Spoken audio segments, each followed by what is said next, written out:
At RMS Business School, we believe the future belongs to students who are ready to adapt, lead, and grow with technology. Recently, our team visited Dr. Shyama Prasad Mukherjee University for an insightful career counseling and AI awareness session attended by more than 250 students from multiple disciplines. The session was led by Kuldeep Verma, who shared powerful industry insights on how artificial intelligence is transforming the world of management. From marketing and finance to HR and operations, students explored how AI is already changing the way businesses work. Through live discussions, practical examples, and interactive activities, the session helps students understand not only the opportunities AI creates, but also the skills needed to stay future-ready.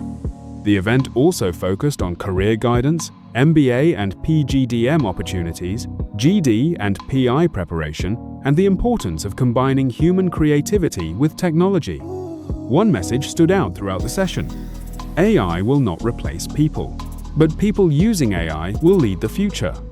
We sincerely thank the faculty and students of DSPMU Ranchi for their enthusiastic participation and warm hospitality. At RMS Business School, we remain committed to empowering students with the right mentorship, industry exposure, and career direction for tomorrow's world.